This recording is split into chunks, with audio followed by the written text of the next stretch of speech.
وَلَوْ أَنَّنَا نَزَّلْنَا إِلَيْهِمُ الْمَلَائِكَةَ، اب پھر خطاب ہو رہا ہے، اگر ہم ان کے اوپر فرشتے اتار دیتے، یعنی ان کو جو یہ کہہ رہے ہیں کہ فرشتہ آیا، ہم فرشتوں کی فوجیں اتار سکتے ہیں، دکھا سکتے ہیں کہ فرشتہ آسمان سے اتر رہا ہے۔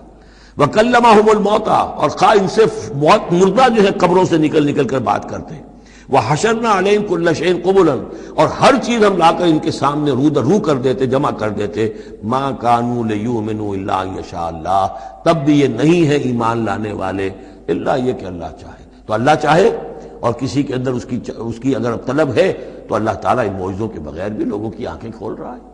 جو ایمان لائے ہیں وہ معجزے دیکھ کر تو نہیں لائے، وہ طالب حق تھے، انہیں حق جو ہے مل گیا۔ وَلَٰكِنَّ أَكْثَرَهُمْ يَجْهَلُونَ، لیکن ان کی اکثریت جو ہے وہ جاہلوں پر مشتمل ہے، اور جاہل سے مراد جذباتی لوگ جو عقل سے کام نہیں لیتے بلکہ اپنے جذبات کے اندر یہ آلہ کار بن جاتے ہیں۔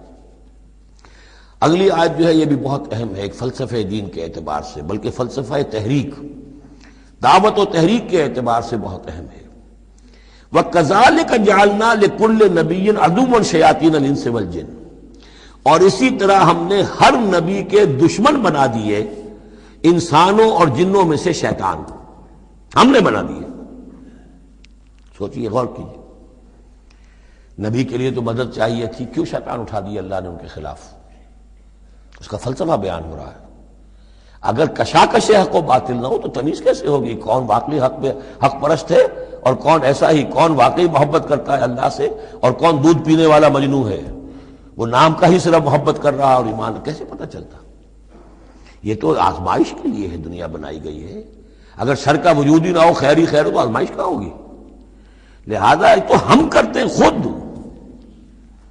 تندی باد مخالف سے نہ گھبرائے عقاب، یہ تو چلتی ہے تجھے اونچا اڑانے کے لیے، یہ تو تمہارے لیے چیلنج ہے، اہل ایمان کے لیے چیلنج ہے۔ ان کے مرتبے اونچے ہوتے ہیں، جو جتنا سفر کر رہا ہے، جو جتنی استقامت دکھا رہا ہے، جو جتنا ایثار کر رہا ہے، اتنے ہی تو اس کے رتبے بلند ہوں گے، ورنہ کیسے حفظ مراتب ہوگا؟ کیسے معلوم گا ہوز ہو کس کا کیا مقام ہے؟ وَكَذَلِكَ جَعَلْنَا لِكُلِّ نَبِيٍّ، ہم نے خود اٹھائے، ہم نے بنائے ہر نبی کے لیے دشمن شیاطین الانس والجن، شیاطین جن و انس، یوحی بعضهم الی بعض زخرف القول غرورا، وہ ایک دوسرے کو اشاروں کنایوں میں وحی سے وہ ایسی باتیں، ملمہ کی ہوئی باتیں، فریب والی باتیں جو ہے وہ کرتے رہتے ہیں، ایک دوسرے کو گمراہ اور کرنے کے لیے، ایک دوسرے کے لیے اور سپورٹ کرنے کے لیے۔ وہ جو جن ہے شیطان، وہ آ کر اس انسان شیطان کے کان میں پھونک مارتا ہے، ابھی ذرا تم اور صبر کرو، ابھی اور دیکھو کہیں تم پھسل نہ جانا، دیکھنا کہیں تم حق کو قبول نہ کر لینا۔ تو یہ ان کا آپس میں جو ہے گٹھ جوڑ، اس لیے کہ ہم نے خود ان کو یہ چھوٹ دی ہے۔ وَكَذَلِكَ جَعَلْنَا لِكُلِّ نَبِيٍّ عَدُوًّا شَيَاطِينَ الْإِنسِ وَالْجِنِّ يُوحِي بَعْضُهُمْ إِلَىٰ بَعْضٍ زُخْرُفَ الْقَوْلِ غُرُورًا وَلَوْ شَاءَ رَبُّكَ مَا فَعَلُوهُ، اور اگر آپ کا رب چاہتا تو وہ یہ نہ کر سکتے۔ ظاہر بات ہے کہ کائنات میں کوئی پتا بھی اللہ کے اذن کے بغیر ہل نہیں سکتا۔ ابو جہل کی کیا مجال تھی کہ حضرت سمیہ کو شہید کر دیتا؟ ہے کون وہ؟ لیکن یہ تو اللہ کی طرف سے اجازت ہے، اس کا ہاتھ شل ہو جاتا، وہ ہاتھ جو اٹھا ہے برچا لے کر ان کی شرمگاہ میں مارنے کے لیے، تو کیا وہ ہاتھ وہیں کا وہیں شل نہ ہو جاتا اللہ کے حکم سے؟ لیکن نہیں، اذن رب ہے، ٹھیک ہے، ہماری اس بندی کو آزما لو جتنا آزمانا ہے، لیکن جتنا تم آزما رہے ہو تمہیں کیا اندازہ ہوگا اس کے رتبے جو ہے ہمارے ہاں کتنے بلند سے بلند تر ہوتے چلے جا رہے ہیں، تم کیا جانو؟ یا لیت قومی یعلمون بما غفر لی ربی وجعلنی من المکرمین، کاش میری قوم کو معلوم ہو جائے، میری بیوی رو رہی ہوگی، میرے بچے رو رہے ہوں گے کہ ہمارا باپ جو ہے وہ شہید کر دیا گیا، کاش وہ جان سکتے کہ مجھے میرے رب نے کیا میرا اعزاز فرمایا ہے، میں یہاں کس عیش و آرام میں ہوں۔ ان کے رونے کا کیا سوال، وہ خوشیاں مناتے ہیں۔ تو یہ صورتحال ہے۔ وَلَوْ شَاءَ رَبُّكَ مَا فَعَلُوهُ فَذَرْهُمْ وَمَا يَفْتَرُونَ، تو چھوڑیے آپ ان کو، جو یہ افتراء کر رہے ہیں کرنے دیجئے، یہ ہماری سنت ہے، ہمارا طریقہ ہے، ہمارا فلسفہ یہی ہے۔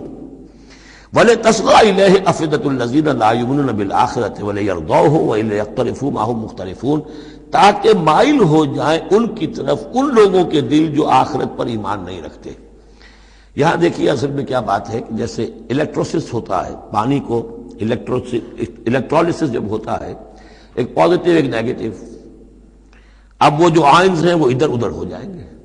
تو اللہ تعالیٰ نے حق و باطل کی کشاکش رکھی ہے، اس کشاکش کا نتیجہ کیا ہے؟ آئونائزیشن ہو جائے گی، حق اور باطل کا جو ہے حق والے ادھر کو جمع ہو جائیں گے، باطل والے ادھر جمع ہو جائیں گے۔ اور اس کے لیے جو ہے یہ اس معاشرے کے اندر، انسانی معاشرے کے اندر یہ تقسیم، یہ تمییز، جیسے کہ ہم سورہ آل عمران میں پڑھ چکے ہیں، حتی یمیز الخبیث من الطیب، یہ خبیث اور طیب جو ہے گڑبڑ ہوئے ہیں، یہ آزمائشیں آتی ہیں، تکلیفیں آتی ہیں، امتحانات آتے ہیں، تو خبیث علیحدہ اور طیب علیحدہ، منافق علیحدہ، صاحب ایمان علیحدہ۔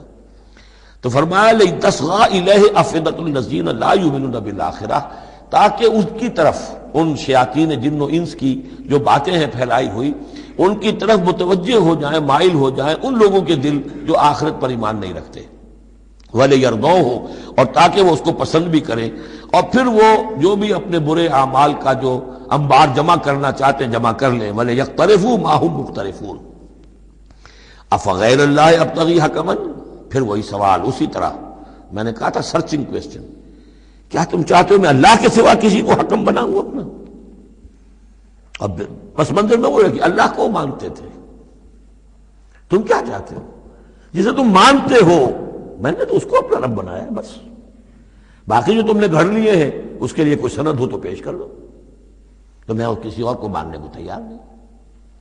ایک جگہ آیا ہے قُلْ إِنْ كَانَ لِلرَّحْمَٰنِ وَلَدٌ فَأَنَا أَوَّلُ الْعَابِدِينَ، اگر اللہ کا کوئی بیٹا ہوتا سب سے پہلے میں پوچھتا اس کو، جب میں اللہ کو پوچھتا ہوں، اس کی پرستش کرتا ہوں، تو اللہ کے بیٹا ہوتا تو میں کیوں نہ پوچھتا اس کو؟ نہیں ہے اللہ کا بیٹا۔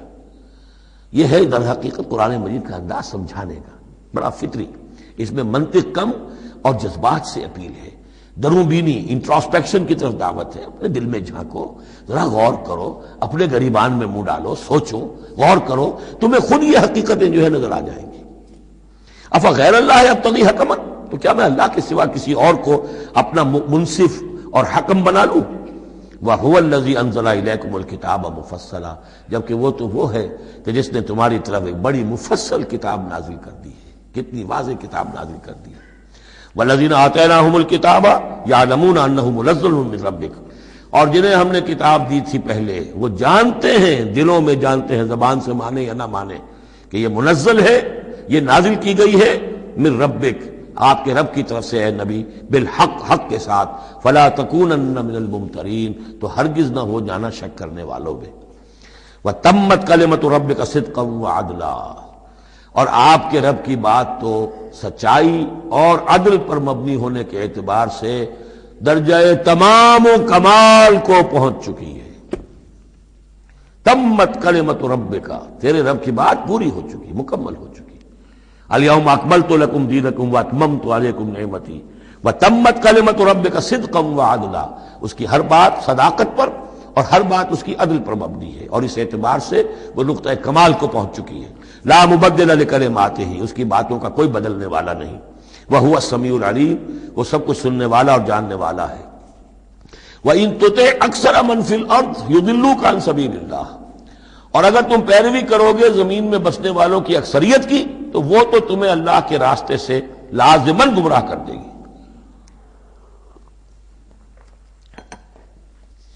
یہ بڑی اہم آیت ہے قرآن مجید کی جدید جمہوری نظام کی نفی کے لیے۔ جمہوریت ایک طرز حکومت ہے کہ جس میں بندوں کو گنا کرتے ہیں، تولا نہیں کرتے۔ قرآن کہہ رہا ہے زمین کی اکثریت جو ہے، اگر تو فیصلہ کن یہی بات ہے اکثریت کدھر اقلیت کدھر، تو اکثریت تو دنیا میں ہمیشہ باطل پرستوں کی رہی ہے۔ دور صحابہ میں صحابہ کتنے تھے؟ پوری دنیا کی آبادی کے حساب سے گنتی کیجئے، لاکھ میں ایک نہیں بنے گا۔ اس حوالے سے غور کریں۔ ان تُطِعْ أَكْثَرَ مَن فِي الْأَرْضِ يُضِلُّوكَ عَن سَبِيلِ اللَّهِ، اصل بات کیا ہے؟ ہاں ایک جگہ اکثریت آ سکتی ہے، موٹی موٹی باتیں جو دین کی ہیں وہ تو اس بنیاد پر مانی جائیں گی کہ اللہ اور اس کے رسول نے یہ فرمایا ہے، یہ لینڈ مارکس ہیں۔ اس کے اندر اندر مباحات کے درمیان فیصلہ اکثریت کی بنیاد پر کر لیا جائے۔ شراب حرام ہے وہ تو سرو نہیں کی جا سکتی، آپ کے ہاں کوئی دعوت ہونی ہے، کوئی تقریب ہے، اب اس میں سوچ رہے ہیں کہ کیا سرو کیا جائے، شراب تو حرام ہے، اللہ اور اس کے رسول کا حکم ہے، وہ تو سرو نہیں ہو سکتی۔ اب یہ کہ شربت جو ہے روح افزا سرو کیا جائے یا 7 اپ یا اسپرائٹ سرو کیا جائے، یہ مباحات میں سے یا اکثریت کا فیصلہ کر لیجئے، کوئی بات نہیں، جو اکثریت کی رائے ہو۔ لیکن ایبسولوٹ اتھارٹی اکثریت کے پاس، ساورنٹی اکثریت کے پاس، انا للہ و انا الیہ راجعون، وَإِن تُطِعْ أَكْثَرَ مَن فِي الْأَرْضِ يُضِلُّوكَ عَن سَبِيلِ اللَّهِ، سوورنٹی اللہ کے پاس رہے گی، اس کا حکم اپنی جگہ پر، باقی مباحات کے دائرے میں آپ اکثریت کی رائے پر بھی چل سکتے ہیں۔ إِن يَتَّبِعُونَ إِلَّا الظَّنَّ، یہ نہیں پیروی کر رہے مگر صرف ظن و تخمین کی، اٹکل پچوں کی۔ وَإِنْهُمْ إِلَّا يَخْرُصُونَ، اور یہ نہیں کچھ کر رہے سوائے اس کے کہ کچھ اندازے انہوں نے مقرر کیے ہیں۔ ان ربک هو اعلم من يضل عن سبیلہ، آپ کا رب خوب واقف ہے ان سے کہ جو اس کے راستے سے بھٹک چکے ہیں۔ وهو اعلم بالمہتدین، اور وہ خوب واقف ہے ان سے بھی جو ہدایت کی راہ پر ہیں۔ فَكُلُوا مِمَّا ذُكِرَ اسْمُ اللَّهِ عَلَيْهِ إِن كُنتُم بِآيَاتِهِ مُؤْمِنُونَ، تو کھاؤ ان چیزوں میں سے جن پر اللہ کا نام لیا گیا ہے اگر تم اس کی آیات پر ایمان رکھتے ہو۔ یہ پھر وہی جو عرب کے اندر مشرکوں میں جو جاہلی تصورات تھے، توہمات تھے، تو اس کو پھر رد کرنے کے لیے، بلکہ پھر نہیں کہنا چاہیے، یہ تو مکی صورتیں ہیں، یہ کام تو ہو چکا تھا، باقی یہ کہ وہ تو جو بھی آخری پھر ٹچز تھے وہ سورہ مائدہ وغیرہ میں دیے گئے ہیں۔ وَمَا لَكُمْ أَلَّا تَأْكُلُوا مِمَّا ذُكِرَ اسْمُ اللَّهِ عَلَيْهِ، یہ تم نے جو بنا لی ہیں چیزیں، اب ان کے اوپر چاہے وہ حام اور صائبہ اور یہ وسیلہ اور یہ وہ کوئی شے اللہ نے مقرر نہیں کی ہے، ان کو ذبح کرو، حلال جانور ہے، اونٹ ہے، کچھ اور ہے، اس کو حلال کر سکتے ہو، اللہ کا نام لو اور کھاؤ۔ وَمَا لَكُمْ أَلَّا تَأْكُلُوا مِمَّا ذُكِرَ اسْمُ اللَّهِ عَلَيْهِ وَقَدْ فَصَّلَ لَكُم مَّا حَرَّمَ عَلَيْكُمْ، جبکہ اللہ تعالیٰ تفصیل بیان کر چکا ہے تمہارے لیے وہ ان چیزوں کی جو حرام کی گئی ہیں۔ یہ سورۃ النحل کے اندر بھی یہ مضمون چونکہ آیا تھا، وہ آگے چل کر پڑھیں گے 14ویں پارے میں، لہذا وہ صورت اس سے پہلے نازل ہوئی ہے، لہذا فرمایا جا رہا کہ وہ تمہارے اوپر اس کی تفصیل پہلے بیان کی جا چکی ہے۔ إِلَّا مَا اضْطُرِرْتُمْ إِلَيْهِ، اس میں بھی تمہارے لیے گنجائش ہے کہ اگر اضطرار ہے، جان پر بنی ہوئی ہے، بھوک سے جان نکل رہی ہے، تو ان حرام چیزوں میں سے بھی کچھ کھا کر جان بچائی جا سکتی ہے۔ وَإِنَّ كَثِيرًا لَيُضِلُّونَ بِأَهْوَائِهِمْ بِغَيْرِ عِلْمٍ، اور اکثر لوگ جو ہیں وہ بغیر کسی تحقیق کے، بغیر علم کے، اپنی خواہشات کی بنا پر لوگوں کو گمراہ کرتے پھرتے ہیں۔